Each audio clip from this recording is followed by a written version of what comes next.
ನಮಾಮಿ ಶಂಕರ ಸದಾಶಿವಸಮಾರಂಭಂ ಶಂಕರಾಚಾರ್ಯ ಮಧ್ಯಮಾಂ ಅಸ್ಮದಾಚಾರ್ಯ ಪರ್ಯಂತಂ ವಂದೇ ಗುರು ಪರಂಪರಾಂ ಶ್ರುತಿಸ್ಮೃತಿ ಪುರಾಣಾನಾಂ ಆಲಯಂ ಕರುಣಾಲಯಂ ನಮಾಮಿ ಭಗವತ್ಪಾದಂ ಶಂಕರಂ ಲೋಕಶಂಕರಂ.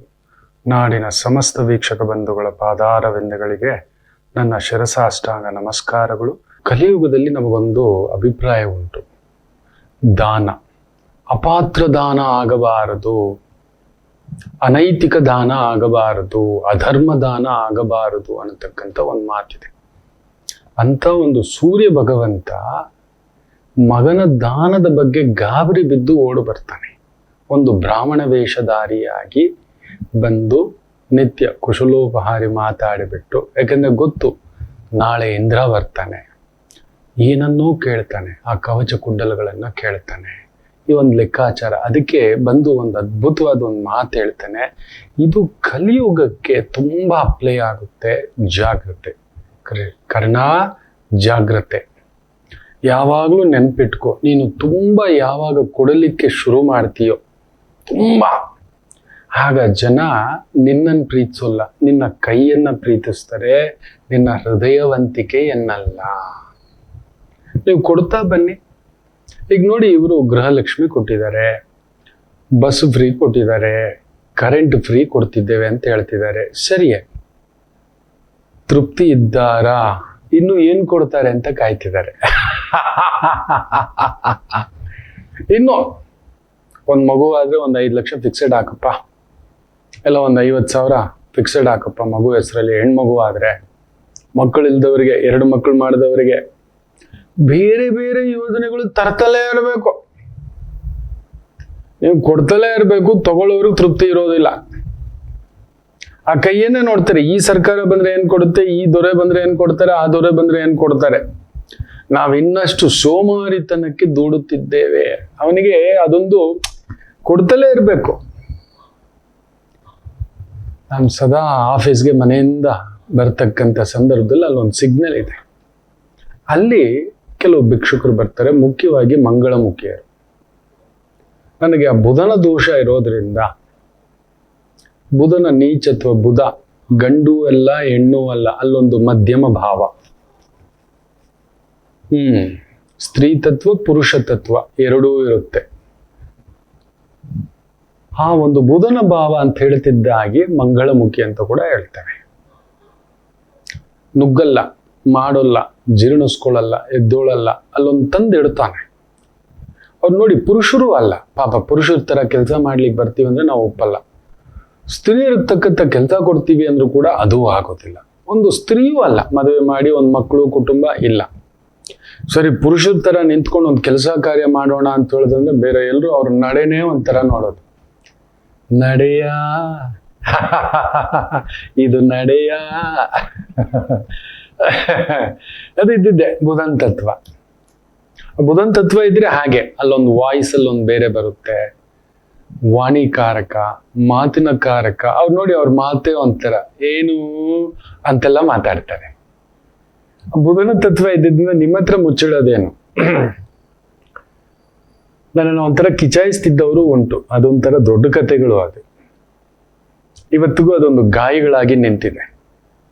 ತಮಾಷೆ ಮಾಡಿದವರುಂಟು. ಅದು ತಮಾಷೆ ಮಾಡೋರಿಗೆ ತುಂಬಾ ಆನಂದ ಅನ್ಸುತ್ತೆ, ಬಟ್ ಮಾಡಿಸ್ಕೊಂಡವ್ರಿಗೆ ಆ ಗಾಯ ಗಾಸಿ ಹೇಗಿರುತ್ತೆ ಅನ್ನತಕ್ಕಂಥದ್ದು ಆದವ್ರಿಗೆ ಗೊತ್ತಿರುತ್ತೆ.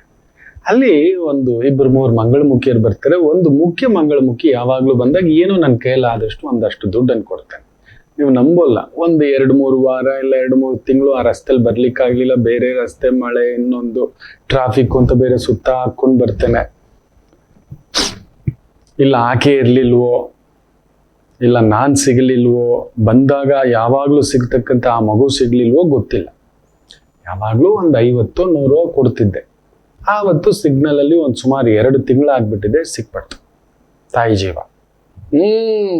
ಎಲ್ಲಿ ಗುರುಜಿ, ತೆಗಿರಿ ವಿಂಡೋ ತೆಗೆದೆ, ತಗೋಪುಟ್ಟ ಅಂತ ಹೇಳ್ಬಿಟ್ಟು ಒಂದು 50-100 ಜನರಲ್ಲಿ ಇರೋದನ್ನ ಕೊಡ್ತಿದ್ದೆ. ಇದ್ಯಾಕೆ ನಾನೊಪ್ಪಲ್ಲ, ನೀವ್ ಯಾವಾಗ್ಲೂ ಕೊಡೋದೆ, ನೀವು 2-3 ತಿಂಗಳಾಯ್ತು, ನನ್ನದು ಕೊಟ್ಬಿಡ್ಬೇಕು, ನನಗೆ ಸೇರ್ಬೇಕಾಗಿರೋದು ನನಗೆ ಕೊಟ್ಬಿಡ್ಬೇಕು, ನನಗೆ ಗುಂಡಿಗೆ ದಕ್ಕಂತೆ. ನನ್ನ ಕೈಯಷ್ಟೇ ನೋಡ್ತಿದೆ ತಾಯಿ ಜೀವ. ತಪ್ಪಲ್ಲ, ಕೇಳೋದ್ರಲ್ಲಿ ತಪ್ಪಿಲ್ಲ. ತಾಯಿಗೆ ಅದು ಬಿಟ್ರೆ ಬೇರೆ ವಿಧಿ ಇಲ್ಲ. ನಾವು ಕೆಲಸ ಕೊಡ್ತಿಲ್ಲ ಮಕ್ಕಳೇ, ಆ ತಾಯಿ ಜೀವಕ್ಕೆ ಕೆಲಸ ಕೊಡ್ತಿಲ್ಲ, ಒಂದು ರಕ್ಷಣೆ ಕೊಡ್ತಿಲ್ಲ, ಒಂದು ಬದುಕು ಕೊಡ್ತಿಲ್ಲ. ಅವ್ರನ್ನ ಬರೀ ಸೆಕ್ಸ್ ವರ್ಕರ್ ಆಗಿಯೋ ಬೇರೆ ರೀತಿಯಲ್ಲಿ ನೋಡ್ತಕ್ಕಂಥದ್ದು ಜಾಸ್ತಿ. ಅವರಲ್ಲಿ ಒಂದು ನಶೆ, ಅದು ಬುಧನ ತತ್ವ ಇರೋರಿಗೆ ಮಕ್ಕಳೆಲ್ಲ ಬುಧನ ತತ್ವ ಇರುತ್ತೆ. ಅತ್ತುಂಟು ಮಾತು, ಪುಟ್ಟು ಮಾತು, ಪುಟ್ಟದಾಗಿ ಅವರ ಆ ಡ್ರೆಸ್ಸುಗಳು, ಓಡಾಡ್ತಾ, ನಾಚಿಕೆನೂ ಗೊತ್ತಿಲ್ಲ, ಏನೂ ಗೊತ್ತಿಲ್ಲ. ಆ ಒಂದು 5 ರಿಂದ 8 ವರ್ಷ ಇರುತ್ತಲ್ವಾ, 8-10, ಆಗ ನೋಡಿ ಆ ಮಕ್ಕಳಲ್ಲಿ ಒಂದು ದೈವತ್ವ, ಆ ಅಂದ, ಆ ಚಂದ, ಆ ಮಾತು ಒಂಥರ ನಮಗೆ. ಅವ್ರು ಬಂದು ಅಪ್ಕೊಂಡ್ರೆ ಏನೋ ಒಂಥರ. ಸುಳ್ಳಿಲ್ಲ, ಕಳ್ಳತನ ಇಲ್ಲ, ಕಪಟತನ ಇಲ್ಲ, ಮೋಸ ಇಲ್ಲ, ಏನೂ ಗೊತ್ತಿಲ್ಲ. ಮಕ್ಳಿಗೆ ನಾವೇ ತುಂಬಿಸೋದು. ಯಾರೋ ಬಂದು ಕೇಳಿದ್ರೆ ಅಪ್ಪ ಇಲ್ಲ ಅಂತ ಹೇಳ್ಬಿಡು. ಇದೆಲ್ಲ ಹೇಳ್ಕೊಡೋದು ನಾವೇ. ಆ ಮಗ ಸೀದಾ ಹೋಗುತ್ತೆ, ಅಪ್ಪ ಇಲ್ಲ ಅಂತ ಹೇಳಿದ್ದಾರೆ. ಅಪ್ಪ ಇದಾರೆ, ಅಪ್ಪ ಹೇಳಿದ್ರು ಅಪ್ಪ ಇಲ್ಲ ಅಂತ ಹೇಳು ಅಂತ. ಅಪ್ಪ ಇಲ್ಲ ಅಷ್ಟೇ. ನಾವೇ ಅವರನ್ನ ಚಿಂತನೆ. ಬುಧನ ತತ್ವ ಮಕ್ಕಳಲ್ಲಿ ಅದಿರುತ್ತೆ. ಸೊ ಅದೇ ಒಂದು ಆಕರ್ಷಣೆ ಇವರಲ್ಲೂ ಜಾಸ್ತಿ. ಅವ್ರನ್ನ ನೋಡಿ ನೀವು ಬೇಕಾದ್ರೆ ಆ ಬುಧನ ತತ್ವದ ಮಂಗಳಮುಖಿಯರನ್ನ ಏನೋ ಒಂಥರ ಸ್ತ್ರೀಯರಿಗೆ ಒಂದು ರೀತಿ ಬೆಂಕಿ ಹಚ್ಚಿದಾಗ ಆಗುತ್ತೆ. ಪುರುಷರಿಗೆ ಬಿಟ್ಬಿಡಿ, ಸ್ತ್ರೀಯರಿಗೆ ನನಗೆ ಮೀರಿದ ಅಂದವಿದೆಯಾ ಅನ್ನೋದಕ್ಕೆ ಆ ತೆಗೆದುಕೊಂಡಂತ ಒಂದು ರೂಪ, ಪರಮ ವಿರಾಟ್ ಸ್ವರೂಪ ಭಗವಂತ ತಗೊಂಡಂತ ರೂಪ ಅದು.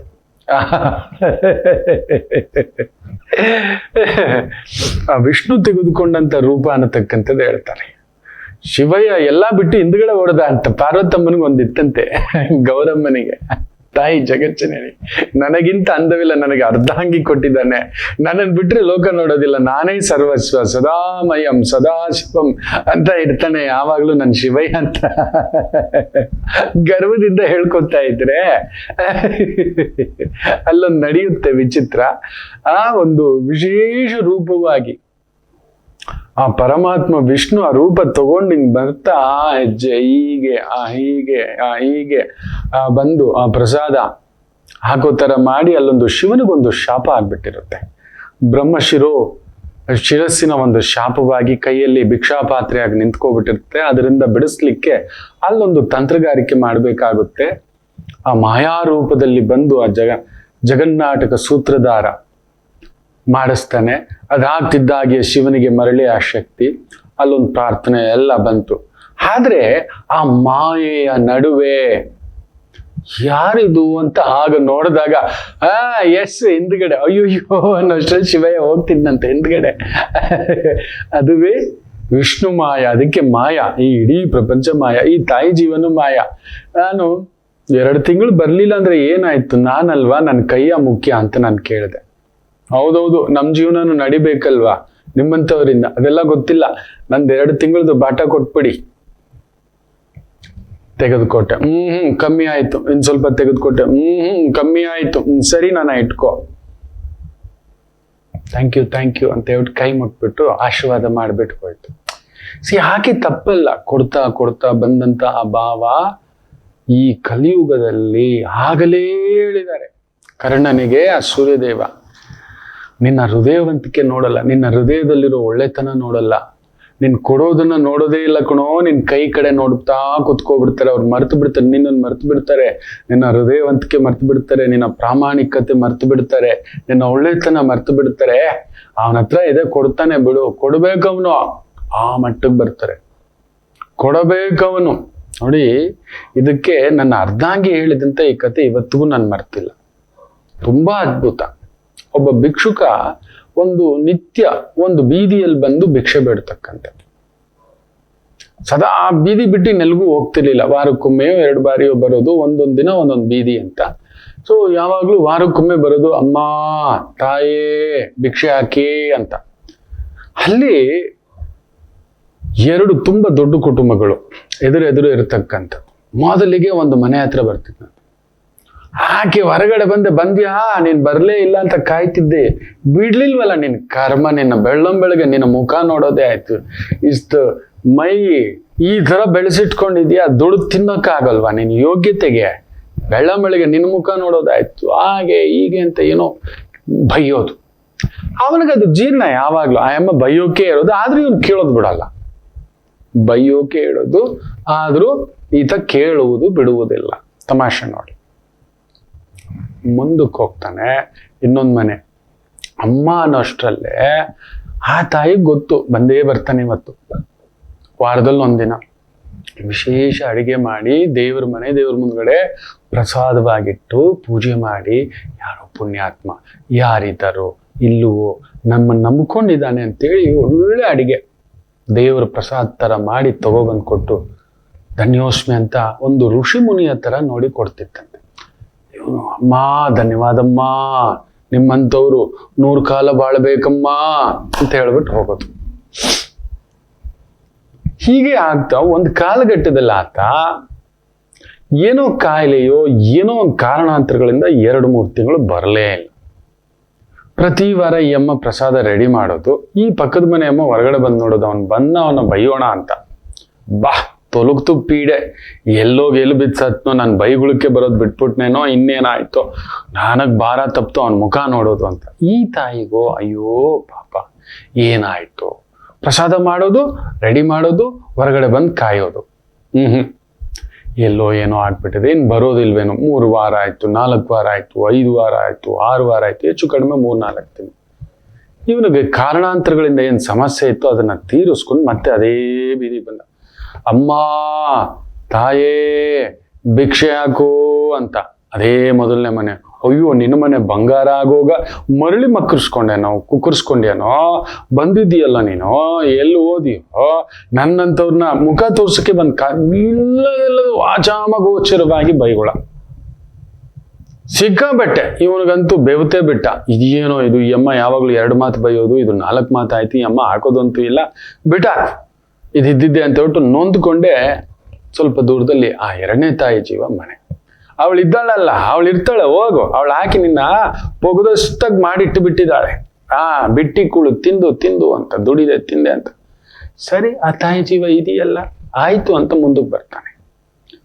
ಬಂದ್ರೆ ಈ ತಾಯಿ ಗೊತ್ತಿಲ್ಲ, ಕಾದಿದ್ದು ಯಾವಾಗ್ಲೂ ಪ್ರಸಾದ ಮಾಡೋಳು ಈಗ ಪ್ರಸಾದ ಮಾಡೋದು ನಿಲ್ಸಿದ್ದಾಳೆ. ಗಾಬರಿ ಆಗುತ್ತೆ, ಹೊರಗಡೆ ಓಡ್ ಬಂದು ಅಯ್ಯೋ ಇಲ್ವಲ್ಲಪ್ಪ ಅಂತ ಹೇಳಿದ್ರೆ ಇವನು ಬಾಯಿಂದ ಆಡಬಾರದ ಮಾತು ಬಂದ್ಬಿಡ್ತು.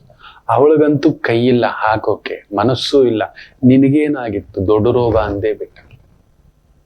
ಈ ತಾಯಿ ಎದೆ ಕಸಕ್ಕನ್ಬಿಡ್ತಂತೆ. ಈ ಲೋಕ ಇರೋದೇ ಹೀಗೆ ನೋಡಿ. ಅದಕ್ಕೆ ಹೇಳೋದು ಮಾತಾ ಸಮನ್ನಾಸ್ತಿ ಪೋಷಣ, ಪತ್ನಿ ಸಮನ್ನಾಸ್ತ ಕುಪೋಷಣ ಅಂತ. ಪತ್ನಿಯಂತೆ ಒಂದು ಅರ್ಧಾಂಗಿ ಇಲ್ಲ. ನನ್ನ ಅರ್ಧಾಂಗಿ ಅರ್ಥ ಮಾಡಿಸಿದ್ದು, ನೀವು ಇಂಥದ್ದೆಲ್ಲ ಮಾಡ್ತೀರಿ, ಮಾಡಿಬಿಟ್ಟು ಅನ್ನಿಸ್ಕೋತೀರಿ, ಇಲ್ಲದಿದ್ದಾಗ ಇದೆಲ್ಲ ಬರುತ್ತೆ ಅಂತ. ಇದಾಗಿದೆ ಮಕ್ಕಳೇ, ಇದು ಆಗಿದೆ. ಈ ಭಿಕ್ಷುಕ ಅಂದ ಮಾತು ನೋಡಿ, ಈ ಕಲಿಯುಗಕ್ಕಿದೆ. ನೀವು ಕೊಡ್ತಾ ನಿಮ್ಮನ್ನು ನೋಡಲ್ಲ, ನಿಮ್ಮ ಹೃದಯವನ್ನು ನೋಡಲ್ಲ, ನಿಮ್ಮ ವ್ಯಕ್ತಿತ್ವವನ್ನು ನೋಡಲ್ಲ. ಬಿಟ್ಟಿ ಕೊಡಬಾರದು ಅಂತ ಹೇಳ್ತಿರ್ತೇನೆ, ಬಿಟ್ಟಿ ತಗೊಳ್ಳಬಾರ್ದು, ಬಿಟ್ಟಿ ಅಂತೂ ಕೊಡ್ಲೇಬಾರ್ದು. ಕರ್ಣನ್ಗೆ ಅದನ್ನ ಹೇಳ್ತಾನೆ. ಅತಿ ಹೆಚ್ಚಾಗ್ಬಿಡ್ತು ಕರ್ಣ. ಸೂರ್ಯದೇವ ಹೇಳೋದು, ನಿನ್ನ ಒಳ್ಳೆತನ ಎಲ್ಲ ಮರ್ತು ಬಿಡ್ತಾರೆ, ನೀನ್ ಕೊಡ್ತಿದ್ದದ್ ಮರ್ತು ಬಿಡ್ತಾರೆ, ನಿನ್ ಕೈನೇ ನೋಡ್ತಿರ್ತಾರೆ, ಅದೆಷ್ಟು ಕೊಡ್ತಾನೆ, ಅದೆಷ್ಟು ಮಾಡ್ತಾನೆ ಅಂತ. ನಿನ್ನ ವ್ಯಕ್ತಿತ್ವ, ನಿನ್ನ ಎಲ್ಲ ಕೊಚ್ಕೊಂಡು ಹೊಟ್ಟೋಗ್ಬಿಡುತ್ತೆ. ಒಂದಲ್ಲ ಒಂದು ಕಾಲಘಟ್ಟದಲ್ಲಿ ನಿನ್ನ ಪ್ರಾಣಕ್ಕೆ ಕೂತು, ನಿನ್ನ ಮಾನ ಪ್ರಾಣ ಗೌರವ ಎಲ್ಲದಕ್ಕೂ ಕೂತು ಬಂದ್ಬಿಡುತ್ತೆ. ಇವನಿಗೇನಾಯ್ತು, ಯೋಗ್ಯತೆ ಕೊಡ್ತಿದ್ನಲ್ಲ ಅನ್ನತಕ್ಕಂಥದ್ದು ಈ ಭಾವಾರ್ಥದಲ್ಲಿ ಬೇಯ್ತಕ್ಕಂಥದ್ದಾಗುತ್ತೆ. ಕಲಿಯುಗಕ್ಕೆ ಇದೊಂದು ದೊಡ್ಡ ಶಾಪ. ಜಾಗರೂಕತೆ, ದಯಮಾಡಿ ಇದನ್ನ ಡೈರಿಲಿ ಬರೆದಿಟ್ಕೊಳ್ಳಿ. ಕೈ ನೋಡ್ತಾರೆ ಇವತ್ತು, ಹೃದಯವಂತಿಕೆ ನೋಡಲ್ಲ ಮಕ್ಕಳೇ, ನೋಡುವುದೆಲ್ಲ. ಜಾಗ್ರತೆ.